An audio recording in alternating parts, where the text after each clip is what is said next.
Buenos días a todos. Gracias por estar aquí. No sé si va a hacer falta que le presente. Yo imagino, hay mucha gente joven que no... ¿Hay alguien que no le conozca? Que se atreva a levantar la mano. Mirad, Iñaki Gabilondo vino hace 5 años a hacer pues como hoy, la inauguración del curso de periodismo, y fue uno de los encuentros más memorables que han ocurrido en esta universidad. Y mira que ha venido gente de todas las áreas, de todos los entornos, de todos los... en fin, con todo tipo de responsabilidades, pues todavía se recuerda. Y con esto lo que le estoy es poniendo un poco de presión para que se consiga encontrar ese punto de conexión, esa capacidad de inspiración que tienen, porque Iñaki Gabilondo es, sin lugar a duda, el mejor comunicador que ha habido y que hay en España. Él es un maestro de periodistas, es, como digo, el mejor comunicador. Si tengo que empezar a enumerar todos los premios que ha conseguido, no acabamos nunca. Hay premios que no sabía ni que existían, tiene todos los premios de prácticamente todas las comunidades autónomas, como son las medallas de oro de Guipúzcoa, de Andalucía, la Cruz de San Jordi, es doctor honoris causa por 4 universidades, tiene 6 premios Sonda, 3 antenas de oro, 2 micrófonos de oro, el premio Tomás y Valiente por su compromiso con la democracia y con las libertades, ha dirigido el programa de radio de más audiencia de la historia de España, ha sido director de informativos de Televisión Española, ha trabajado en la COPE, ha sido presentador de informativos en 4, ha trabajado en todos los medios. Yo creo que es el referente periodístico número 1 que hay en nuestro país. Y hoy va a compartir con nosotros pues un rato de esta mañana. La idea es que comparta su experiencia, su visión de la profesión. Una de las cosas que nos contaba y que la gente ha contado, dice que él ha hecho llorar a muchos periodistas que han trabajado con él y que luego le reconocen como el mejor referente y le están agradecidos, y además tiene una relación personal extraordinaria todavía. Y eso es lo que yo espero que comparta ahí con nosotros, que comparta su visión de la profesión, que comparta su experiencia, que comparta las competencias y conocimientos y capacidades que crea que es necesario que tienen que tener los periodistas, o que tenéis que tener los periodistas hoy. Y luego pues habrá, como siempre, un espacio para las preguntas y para interactuar con vosotros. Y al final, como todos los años, hará entrega de los carnets que os confirman como miembros de pleno derecho de Europea Media, de nuestro laboratorio de medios. Así que sin más, y me he extendido y perdonadme, pero es que me siento muy halagado y muy contento de compartir esta mesa y este rato aquí con Iñaki. Pues muchas gracias, yo creo que le recibimos con un fuerte aplauso. Al encontrarme con gente joven que inicia su aventura o que está ya en este camino, yo creo que lo mejor que podríamos ir haciendo es ir hablando con toda sinceridad del tipo de incógnitas que se están en este momento planteando quienes están aspirando a ser periodistas, si tiene sentido este oficio, si lo tiene ahora que Internet ha venido a irrumpir en nuestras vidas, qué futuro nos aguarda, qué podemos hacer ahora en un momento de gigantesca confusión, cuando todo nos anuncia un horizonte negro, cuando todos nos dicen que somos la generación que está condenada a no tener futuro, y otras cosas así. Bueno, yo primero quería haceros un par de consideraciones de tipo general. La gente joven de todos los tiempos de la historia ha cometido siempre un error, que es el de creerse que el mundo ha venido evolucionando hasta aquí, cosa que ya sabe, pero que finalmente ya se ha instalado y se ha quedado, porque así es ya. Después de muchos ensayos, desde la prehistoria hasta nuestros días, cambiando de los años 30 a los 40, a los 50 a los 60, cosa que sabéis que se produce sin parar, ahora, con motivo de vuestro nacimiento, ha quedado definitivamente inaugurado el mundo tal como va a ser.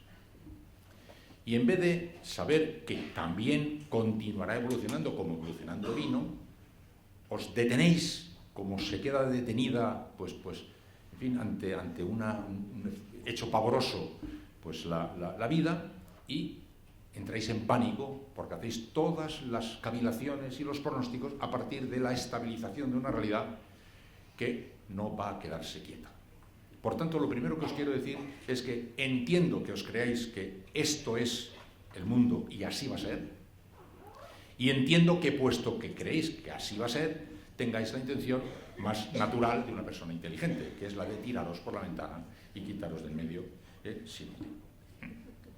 Solo os quiero comunicar que no va a ser así.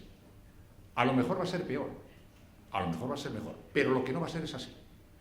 Y por tanto, debéis tratar de quitaros de la cabeza la idea de proyectar vuestro futuro en base a la traslación al futuro del tiempo presente.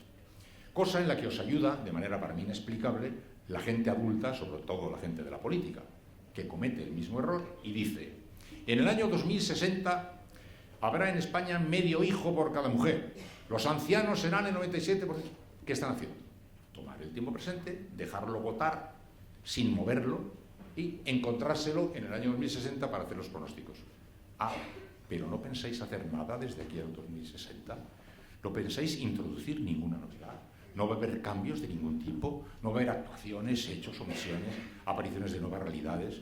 Pero ¿por qué comunicáis a la gente que este es el mundo tal como está y que ahora hay que cavilar en base al futuro? Pues lo primero que os quiero comunicar es que el futuro no está escrito, que no permitáis que nadie os diga que el futuro está escrito, que no permitáis que os digan que no tenéis futuro, porque el que no tiene futuro soy yo, que tengo 73 años. Vosotros tenéis todo el futuro por delante. El futuro no está escrito, el futuro lo vais a hacer con lo que hagáis, con lo que no hagáis y con lo que permitáis que se haga. Hay elementos que efectivamente van a comprometer parte del futuro, pero sobre todo los relacionados con el medio ambiente, porque sí que la casa general averiada va a quedar por tiempo por encima de vuestras capacidades. Pero el futuro que veis no es el futuro porque estáis soñando a una cosa que es mentira. Es la traslación del presente al futuro, cosa que no puede ocurrir. Todos los poderes de la Tierra han soñado siempre y han querido hacer creer que el futuro estaba atado. Nunca está atado. Nunca. Por otra parte, se vive sin perspectiva. Como sabéis, nadie dice: mamá, me voy a la guerra de los 30 años. No, se va a la guerra, que luego resultó ser de los 30 años, sin perspectiva. Él no sabía que era de los 30 años. Como no sabía, me voy a la Primera Guerra Mundial. No. Para que se llamara Primera la Guerra Mundial tuvo que haber una segunda, porque el día que se celebraba la guerra era la guerra, no la Primera Guerra Mundial. Y así todo. El ser humano ha vivido permanentemente en la dificultad de analizar como consecuencia de la falta de perspectiva. El día que mataron a Julio César, dijeron: estos idus de marzo, 15 de marzo, nunca serán olvidados por la historia, efectivamente, pero nunca podían imaginarse que iban a ser recordados como los idus de marzo del año 44 a.C., porque Cristo faltaba 44 años para que naciera y no tenían ni idea de que iba a marcar de una manera determinante las cosas.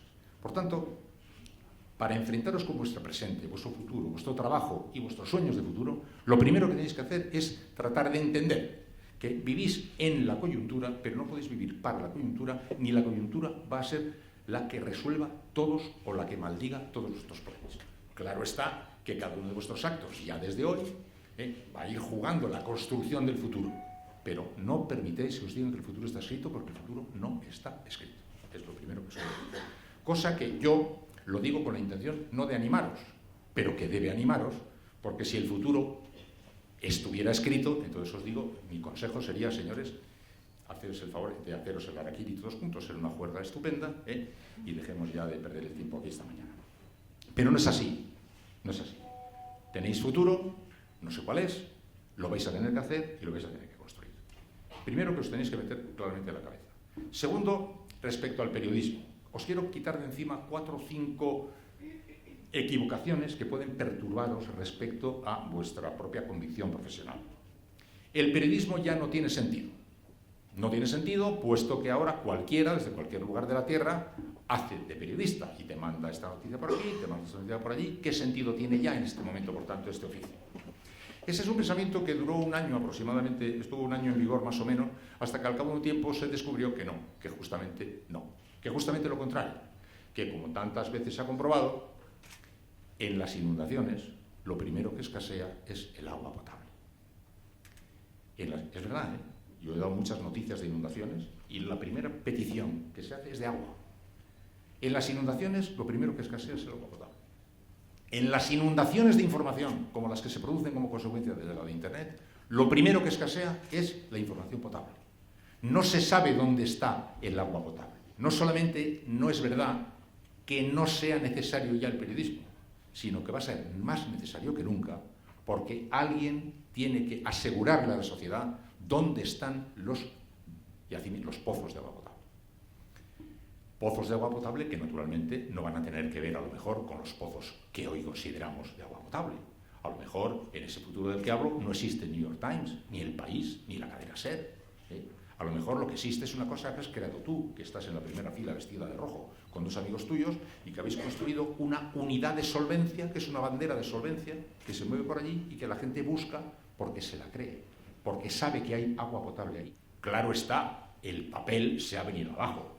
Gigantescas bobinas de papel circulando en inmensos camiones, atraviesan Europa para llegar a unas naves colosales donde se descargan para construir en enormes rotativas un producto que a las 10 de la noche hemos terminado y que mañana a las 9 de la mañana comprará el destinatario en el kiosco, cuando con un clic hemos pasado ya la información. Eso es obvio. En un mundo, estamos viendo cómo nace otro, no se ha muerto del todo el mundo que vemos morir, no ha nacido del todo el mundo que vemos nacer, pero eso es evidente que está cayendo. Como consecuencia de todo eso, que contribuye al mismo tiempo a dar esta imponente sensación de crisis de las visibles, paro galopante, salarios basura, contratos indecentes, etcétera, etcétera, etcétera, con lo que os he dicho antes, de que cualquiera puede ser periodista, era muy natural que se llegara a la conclusión de que este era un oficio que no tenía ni pies ni cabeza, por razones obvias, y que además era insostenible económicamente, por lo que os acabo de decir los periódicos. Esto solamente comunica lo que está cayendo, pero no comunica lo que está creando. Y lo que está creando lo vais a tener que hacer vosotros. Entonces ya se ha descubierto que el periodismo es absolutamente imprescindible, es necesario. Lo sabe todo el mundo ya. Y cuando quedaba alguna duda flotando, apareció lo de Wikileaks, que es que un día, como sabéis, pues alguien cogió y desencriptó millones de documentos secretos de la diplomacia norteamericana y los dio a conocer. Si no se llegan a haber puesto de acuerdo 6 periódicos del mundo para recoger todo ese formidable material y tratar de ordenarlo, jerarquizarlo y darlo a conocer, hubiera sido igual de inútil que no se hubiera descubierto nada, porque no hay manera humana de digerir ni de entender una catarata monumental de cosas, que era como la metáfora perfecta de ese mundo que decía, en el cual cualquiera puede de pronto ser periodista. El segundo elemento, además, que era muy importante a mi juicio a desactivar, estaba relacionado con la idea de que ya no es necesaria para nada la intermediación. Todo el mundo lo sabe. Daniel Innerarity, un profesor, un amigo mío de filosofía de la Universidad del País Vasco, lo dice.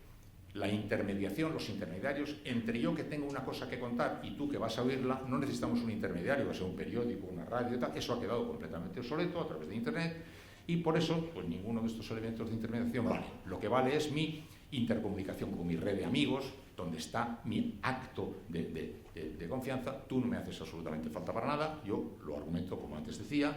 Alguien tiene que asegurar por los procedimientos regulados y reconocidos por la sociedad que está sometiéndose el agua a un tratamiento para hacerla potable. Ver no es entender. Ver todavía no es entender. Informar no es todavía entender. Y los periodistas tenemos la obligación de contribuir a que la gente entienda la realidad. Ofrecer los datos, le diría yo a mi colega coreano, es una estupenda manera de aproximarse a la realidad. Pero los datos solos no van a contribuir al entendimiento de la realidad. Los datos, como el estás viendo, está pasando, son herramientas para el conocimiento, no son todavía el conocimiento. Sin alguien que ordene, valore, jerarquice, sitúe, no habrá manera de entender. Bueno, como de paso ha ido creciendo también otra mitología, la mitología de que la libertad es tan importante, que escaparse del control de los intermediarios es necesario y que el anonimato maravilloso que te da la red, esa sí que es la verdadera libertad. No lo que te diga este periódico, lo que te diga este periodista, sino la red abierta, open, que circule las informaciones de aquí para allá sin control ninguno. Esa es la verdadera libertad. ¿Qué estáis diciendo? ¿Pero qué estáis diciendo? Mirad, en el tiempo actual en el que la trazabilidad es más exigible, cuando cada vez somos más exigentes con el origen de las cosas, cuando la chuleta que te vas a comer tú al mediodía, le pides que quiere saber de qué ternera es, dónde pastó, quién era su padre, cuándo le trajeron y en qué camión, es del género idiota que tú para la chuleta te asegures de dónde viene y para la noticia te importe un pimiento de dónde viene. Cuando va a afectar a tu cerebro, a tu corazón, a tu pensamiento, a tu manera de analizar. Imagináis que yo aquí digo, Benítez va a dejar de ser el entrenador del Madrid esta tarde. Así me diréis, ¿quién te lo ha dicho? Pues mira, un borracho según entraba.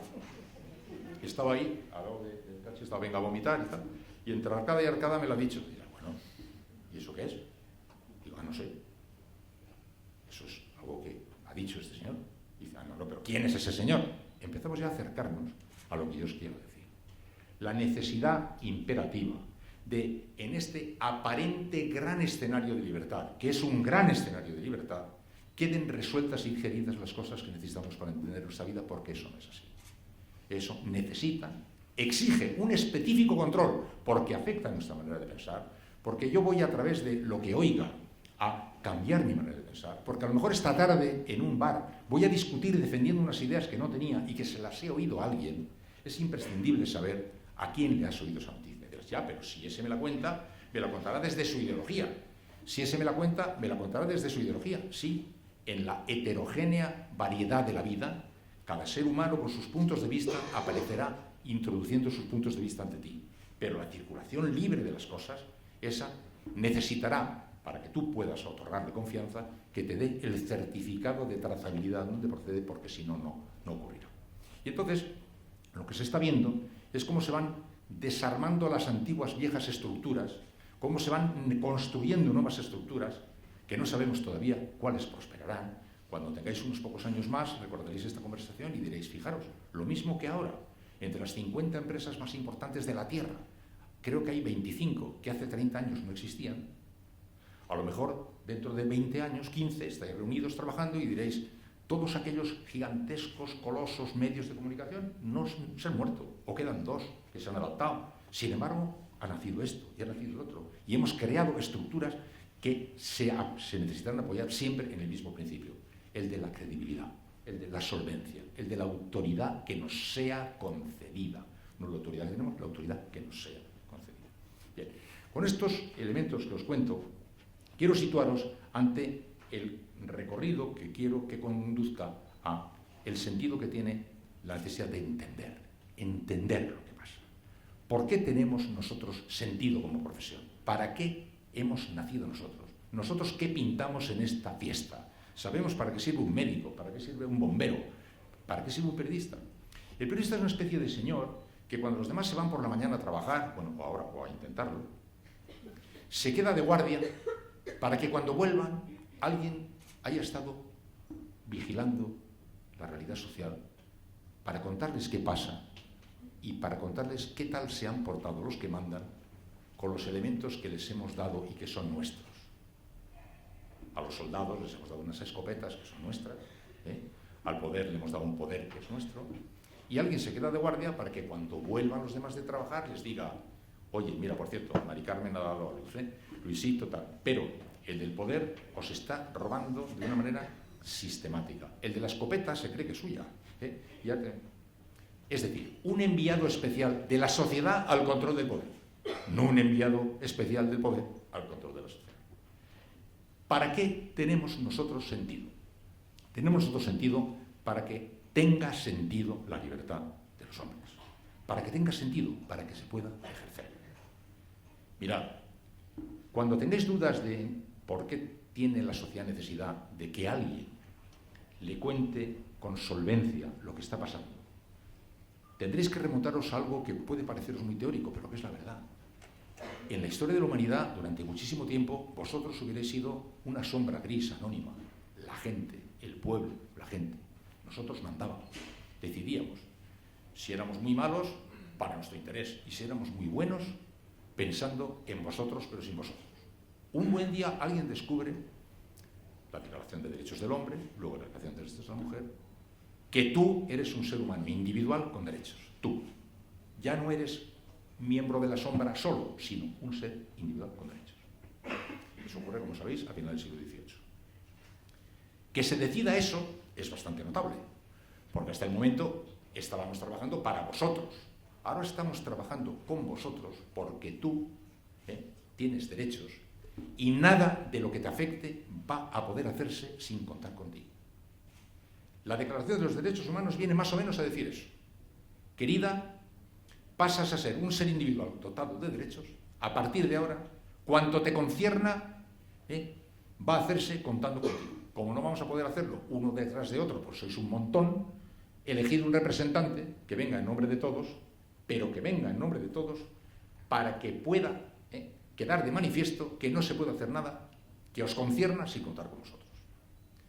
Bien, derivado de esa extraordinaria noticia, descubrimiento colosal en la historia de la humanidad, pues se desprende la siguiente: yo, si voy a tener y voy a poder, y tengo derecho, y no voy a renunciar a él, a participar en las cosas que me afecten, ¿cómo sé qué cosas están pasando?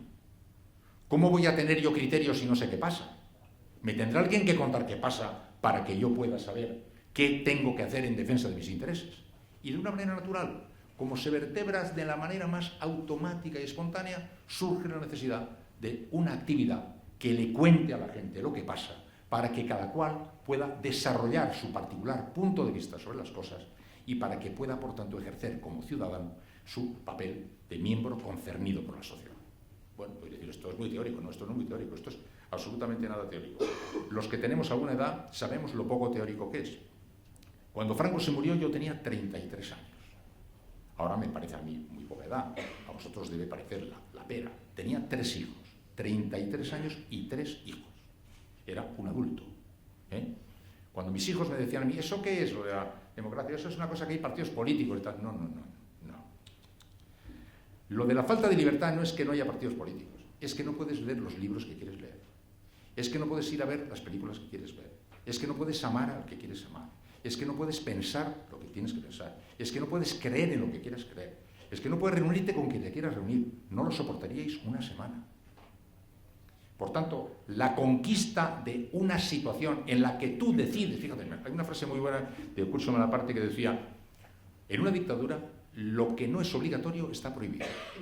Me pareció muy graciosa la frase, un día me puse a pensar y dije, es que yo cuando tenía 20 y tantos años, o todo era o obligatorio o prohibido, o había que hacerse porque sí, o no se podía hacer de ninguna manera. Había muy poquitas cosas que yo pudiera decidir personalmente si hacía o no hacía, porque casi todo era obligatorio o prohibido.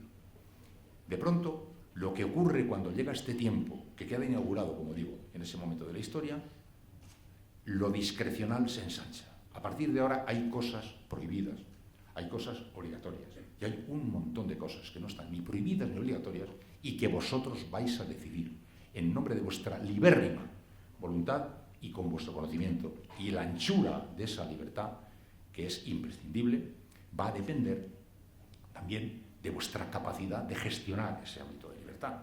Si termináis olvidándolo, vais a terminar regalándole al que manda la posibilidad de prohibido de hacer, como antes de que tuviéramos la oportunidad de tener un territorio de discrecionalidad. Por eso es imprescindible el periodista. Por eso es imprescindible el periodista que nos ayuda a entender la realidad. Si la gente está buscando en nuestro oficio la información que le ayude a construir su punto de vista sobre las cosas para que pueda ejercer las cosas con verdadera libertad, yo tengo un compromiso con la sociedad. Este oficio nos compromete con la sociedad. Si estamos en una empresa pública, si estamos en una empresa privada, si estamos en una empresa de derechas, una empresa de izquierdas, una empresa del Partido Comunista, una empresa del Opus Dei, estamos comprometidos con la sociedad. Estos otros elementos que os he dicho son elementos adjetivos.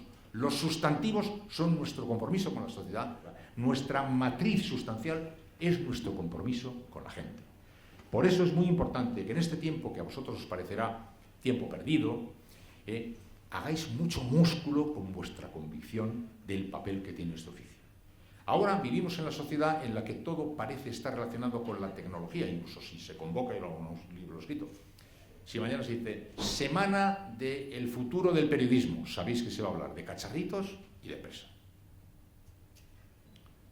Luego una filigrana técnica y de los temas de prensa. Bueno, el futuro del periodismo está relacionado con las técnicas, está relacionado con la empresa y está relacionado con la formación y la construcción de una personalidad capaz de ser útil a la sociedad. Si uno tiene conciencia de que ha elegido un trabajo que tiene responsabilidad social, automáticamente se le ordena cómo se tiene que preparar para eso. La mujer que va a dar a luz sabe que dentro de unos meses va a tener que ser sometida a una violencia tremenda y refuerza los músculos que van a ser sometidos a una imponente tensión. El periodista que sabe que va a tener que jugar un papel de fiador ante la sociedad de las cosas que cuenta, va a tener ya un compromiso para prepararse bien, para entender mejor el mundo que le rodea, para conocerlo mejor, para afirmarse en su decencia, para afirmarse en la decencia que con el tiempo le terminará haciendo vivir de esa actividad con respetabilidad y aportando a la sociedad. La musculación de los principios éticos me parece capital. A la gente que está estudiando, como vivimos en esta sociedad, en el para qué sirve, y eso para qué sirve, bueno, pues claro, hemos decidido que no sirve para nada casi todo lo que importa. Decía un pensamiento chino, las cosas más importantes de la vida no son cosas. Es muy interesante este asunto, ¿eh? Y cuando la gente está ahora mismo cavilando, ¿eso para qué sirve? Solo a medida que se va haciendo más mayor se va dando cuenta para qué sirve lo que parece que no sirve para nada. ¿Para qué sirve? Y es fundamentalmente lo primordial. Uno se sustenta en las convicciones del sentido de su vida, del sentido de su trabajo, del sentido de su profesión. ¿Y sabéis cuál es el sentido de nuestra profesión? El otro, la gente, los demás. Ese es nuestro cliente, la gente. Aquel al que no le importe la gente tiene que abandonar esta profesión. No digo que le importe como le importa su novia o su novio o él o su padre o su tía o su delantero centro favorito, no, puede ser mucho menos. Pero aquel al que no le duela el dolor de la gente, aquel al que no le irrite la injusticia de la gente, aquel al que no le parezca que las cosas tienen que hacerse mejor, que los países tienen que mejorar, tiene que hacer un ejercicio para empezar a entender que eso le es absolutamente imprescindible. El conocimiento del otro, además, incluye un ejercicio que se puede hacer mientras está estudiando. Yo sospecho que esto lo digo contar la última vez que vine aquí, porque siempre que voy a algún sitio termino entendiendo que eso es lo más aportador que puedo hacer. Cómo se ensaya el ejercicio de ser útil a los demás. Se ensaya conociendo mejor a los demás. Esto es imprescindible. Yo tengo un hijo que es periodista y que cuando era más joven decía, ¿yo qué hago? Y le decía lo que os voy a decir a vosotros. Mirad,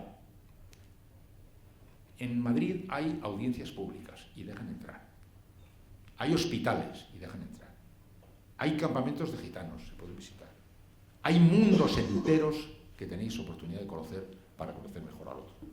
Se siente casi siempre uno miembro de un grupo, empezó en un colegio, de un barrio, de un ámbito social, ha crecido en ese colegio, en ese barrio, en ese ámbito social, llega a la universidad más o menos en el mismo contexto y tiene una teoría de la vida y llama gente a la gente que ha conocido, que es un tipo de gente. Llama mundo al mundo que ha conocido, que es un tipo de mundo. Llama vida a un tipo de vida que ha conocido. Ahí construye sus prejuicios, sus opiniones, su punto de vista. Ensanchar la mente desde el primer metro. Conocer en tu ciudad otros mundos, otras gentes, otras cosas. Y convertirlo en ejercicio profesional que puede convertirse en actividad de amigos. Es decir, coger cuando lo estáis estudiando, convertiros, sois amigos, es decir, plan de los amigos. Vamos a conocer un poco mejor a la gente que no conocemos. Vamos a saber cómo es la gente que no conocemos. Vamos a ver cómo es esa gente que está en las antípodas y que vive en nuestra propia ciudad. Más posibilidades de conocer a través de los viajes que todos habéis hecho y habéis comprendido que pronto esponja vuestro cerebro, os hace entender y matizar un montón de cosas, verdades absolutas que se relativizan, verdades relativas que adquieren más envergadura, el conocimiento a través de la lectura, el conocimiento a través de la lectura de mundos que existieron. Una vida es solo una vida, pero la vida es mucho más que una vida. Yo solo tengo una vida, mi vida me da lo que me da. A mí no me ha dado más que para ser un hombre vasco que ha nacido en este tiempo, pero no me ha dado para ser aventurero, rey, emperador, gitano, presidiario, bueno, presidiario todavía da tiempo,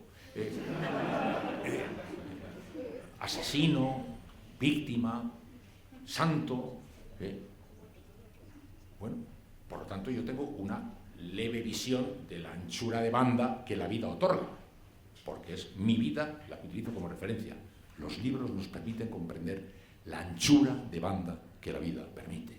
La anchura de banda, la gran cantidad de reacciones, pensamientos, actitudes que otros pueden tener más allá de mi vida, porque los libros me enseñan actitudes que otros han tenido a lo largo de la historia. Y por eso leer es aprender a vivir. Luego está la necesidad extraordinaria de aprender a manejar las herramientas de nuestro oficio y saber explicar con matices y con precisión. Y por tanto, aunque ahora no está de moda hablar bien, incluso entre los chicos, hay un cierto pitorreo con el que pretende ser un poco preciso, los que aspiran a ser periodistas tienen que construir núcleos defensivos para que al menos entre ellos se ejerciten en el manejo de la herramienta que van a tener que utilizar. Yo me río mucho cuando las SER dicen todos los aspirantes necesitarán acreditar su conocimiento de inglés. Y digo, de castellano no.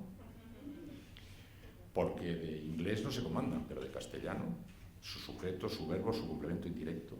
En la sociedad que ha decidido no conceder importancia, habéis elegido el oficio en el que, contracorriente, tenéis, sin embargo, que acreditaros, adiestraros en el manejo de esto, que os permita decir las cosas como las queréis decir, con el acento que queréis decir, con la precisión con la que queréis decir, con el matiz que queréis decir, porque estáis dirigiéndose a la gente y vuestro mensaje a la gente va a poder influir en su manera de ver la vida y en su manera de pensar y, por tanto, en su manera de decidir sobre la tarea colectiva.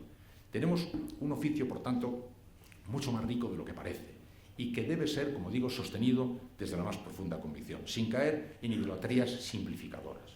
Ahora las nuevas tecnologías lo resuelven todo. Mirad, en el norte de África las nuevas tecnologías han sido capaces de derribar dictadores, sí, pero no de sustituirlos por otra cosa. Los límites son esos. Hemos descubierto la potencia enorme de las nuevas tecnologías. Son capaces de destruir a un dictador. Las nuevas tecnologías no han sido capaces de construir el dispositivo democrático capaz de sustituirlo. Eso no se sustituye por las nuevas tecnologías. Se necesitan las viejas estructuras de las organizaciones sociales, de los hombres pactando, de los seres humanos acordando, de los seres humanos discutiendo, de los seres humanos enfrentando sus legítimos intereses hasta llegar a las posiciones de las cosas. Por tanto, amad el mundo en el que vivís de las nuevas tecnologías, concededle todo el respeto que se merece, pero no os creáis que eso acaba de resolveros todos los grandes problemas de vuestro desafío de esta formación. La formación, como digo, es una tarea individual. Un chico descubre que es una persona mayor el primer día que estudia una cosa que no sabe, de la que no se tiene que examinar. El primer día. Desde los 4 años, todos vosotros habéis estado estudiando porque os tenían que examinar. Si no, salvo alguien que tenga una particular afición, hombre, si le gusta muchísimo pues la guitarra eléctrica, ha estudiado la guitarra eléctrica al margen de que le preguntaran o no. Pero en general hemos ido viviendo haciendo que el aprendizaje fuera una especie de entrega incondicional a los profesores. El profesor ha dicho que en cuarto se estudia geografía de Europa, se estudia tal. En quinto han decidido que se estudia esto y esto. Yo, siguiendo disciplinadamente ese recorrido, voy amueblando mi cerebro, porque ellos que saben mucho lo han pensado así. Eso está muy bien y estoy de acuerdo. Pero hay un momento en el que uno decide, a partir de ahora, yo no voy donde va el caballo va donde diga yo. Y claro está que con el asidero de esa estructura formativa que el profesorado ha pensado con su experiencia que se necesita incorporar, uno decide añadir los elementos que ha descubierto que tiene Foucault. El primer día que un chico dice, pues Beethoven, he oído hablar de Beethoven, parece un músico. Pero ¿quién coño era Beethoven? Un periodista no puede andar por la vida sin saber quién era Beethoven. Yo tengo que saber quién es Beethoven. ¿Tienes examen de Beethoven? No. No acepto no saber quién era Beethoven. Y de pronto se lanza a saber quién era Beethoven. El día que uno descubre que es el responsable último de su formación, de su capacitación, de su anchura mental, de su capacidad táctil para entender la vida, para entender a los demás, para comprender lo que pasa, para poder ser de utilidad a la sociedad, ese día uno entra en la fase adulta. Cuando uno hace ese particular ejercicio. Y cuando uno hace ese particular ejercicio, incluye el me voy a visitar el campamento gitano por el que paso todos los días, pero hoy quiero ver cómo es. Y además voy a leer cómo fue aquello de que Sócrates resulta que se fue a la muerte tomándose la cicuta tan tranquilo. Pero ¿cómo se puede ir tan tranquilo? ¿Cómo se va uno a la muerte tan tranquilo? Pues porque tengo esa curiosidad. ¿Y por qué vas a tener esa curiosidad? Pues no sé. Vas a ver una película y tienes de repente muchísima curiosidad por lo que le pasa a un señor que no le conoces de nada, que está en Oklahoma, y que no sabes ahora si va a hacer una cosa u otra, y te interesas por él. Bueno, también te puedes interesar por otras cosas que vayan dándote una mayor riqueza de tu vida. Y de repente dices, ves en la televisión, aniversario de la Segunda Guerra Mundial, el campamento, no sé, y de repente te encuentras tú mismo buscando, pero este Hitler, ¿de dónde ha salido este tipo? Y te pones a buscarlo para ti, no para ningún examen, para ti. Ese día es cuando uno está haciendo el ejercicio de maduración individual y mental, y para un periodista un ejercicio además profesional, al margen de los ejercicios que se impongan en la universidad, que son, a mi juicio, imprescindibles, porque has de otorgar a la gente que con madurez y experiencia superior ha tomado la determinación de decir, estos son ingredientes imprescindibles para tener una cabeza un poquito amueblada. Uno luego sabe cómo es su cabeza y cómo está de amueblada o no, y empieza a estirar ya su capacidad mental. Se le empiezan a ensanchar los poros del corazón, se le empiezan a ensanchar los poros del cerebro, se empieza a entender mejor a los demás y se empieza a poder adoptar una tarea de alguna utilidad ante la sociedad.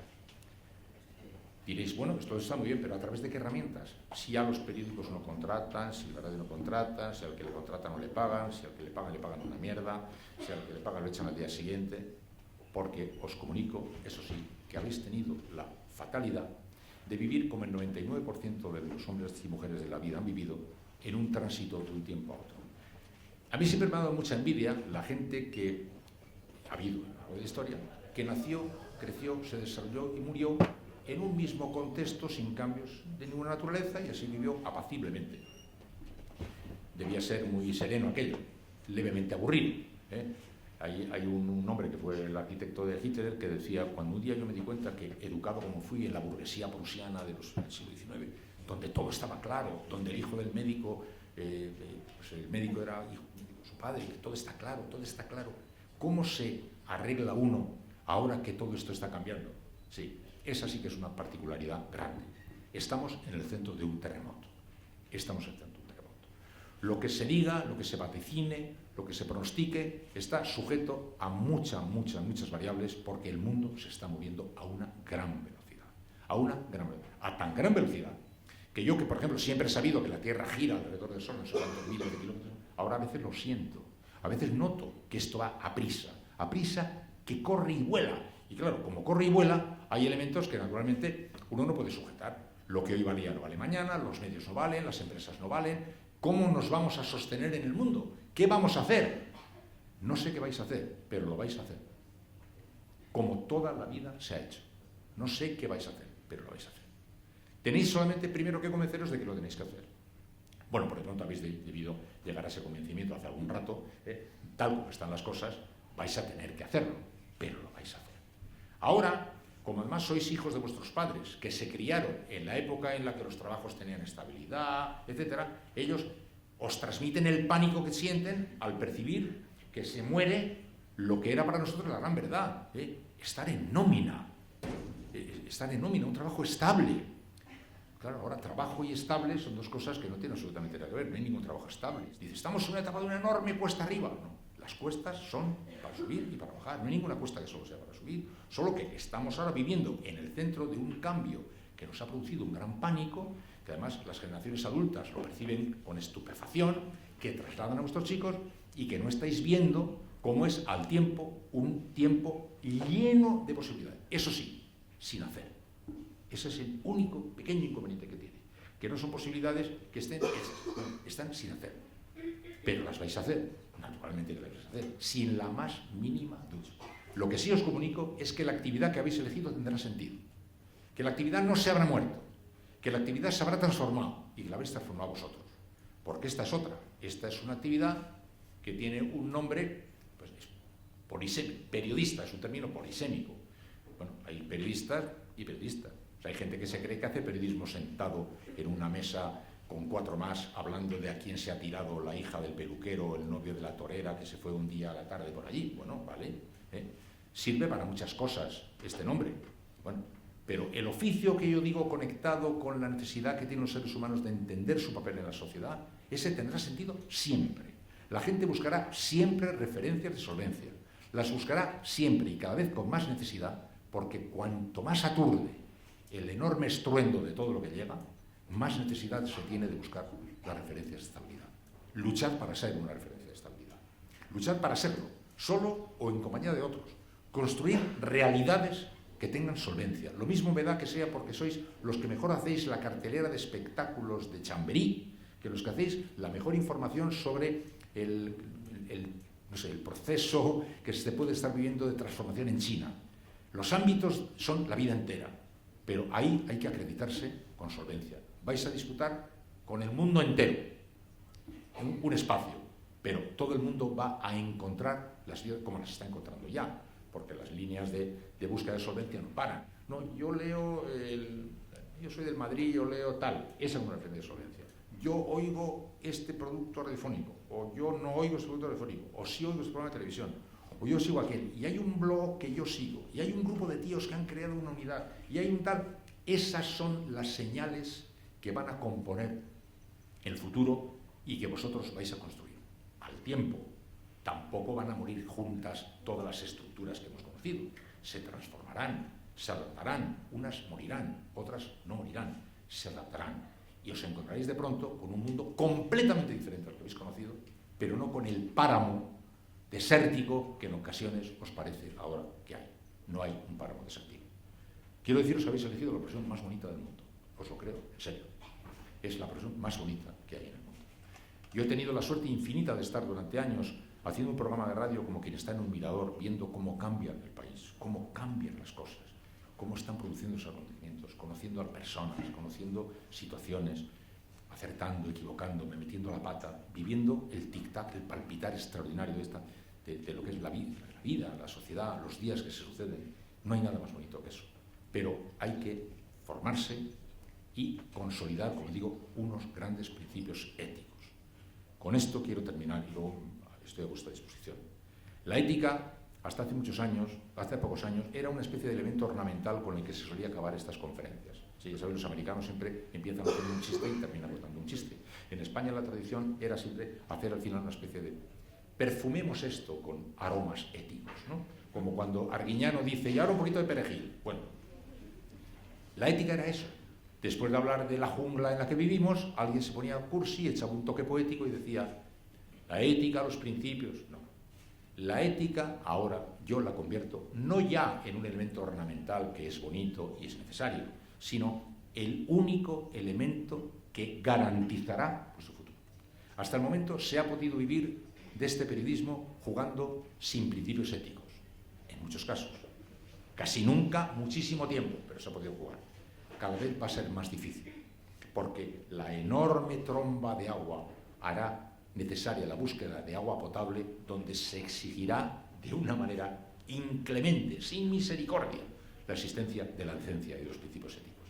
Y por tanto, mejor será que os arméis ahí, que cojáis el cinismo y lo dejéis en algún rincón tirado, porque esta es una actividad que necesita ser construida con grandes principios éticos para sobrevivir. No ya para hacerlo muy bonito, no para ir al cielo, no, para sobrevivir. Solo sobrevivirán los decentes, porque no podrán sobrevivir los indecentes más que en un ratito.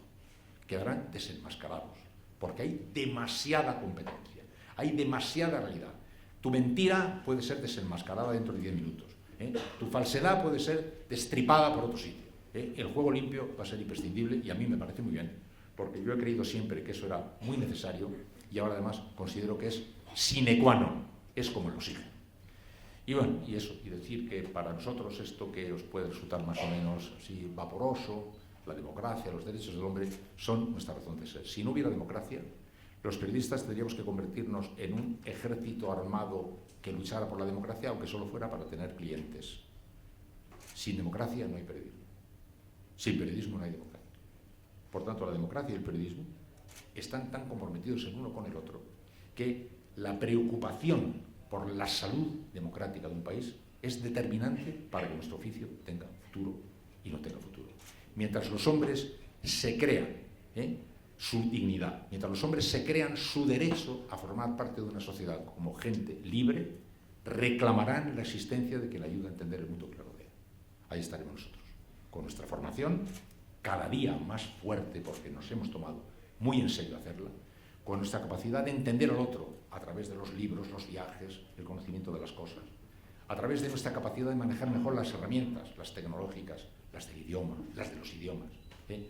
Y además seremos extraordinariamente felices, porque yo creo que un oficio que nos mantiene en contacto permanente con el cambio de la vida es lo único que te garantiza vivir en una perpetua juventud. Cuando dicen, ¿qué te apetece a ti todavía hacer?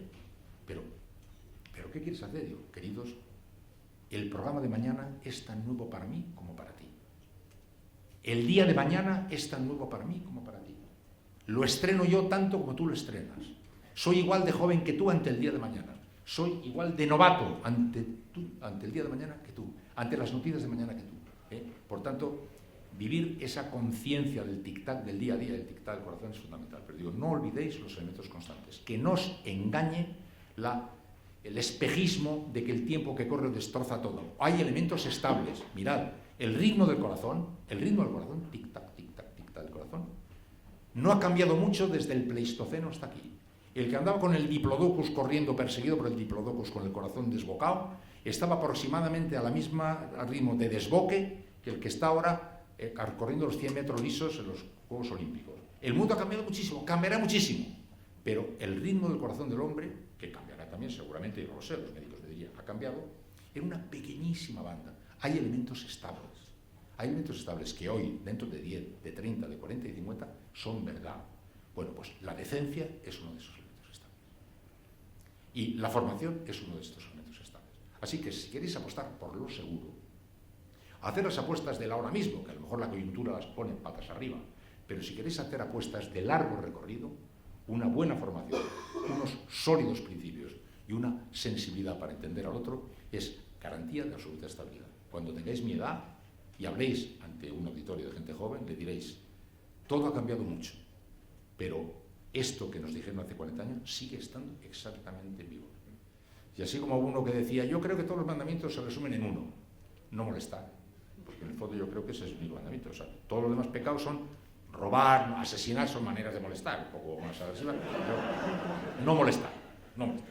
Bueno, pues casi todos los consejos también de la vida se puede resumir en sé decente, y con eso tienes prácticamente la mitad del camino hecho.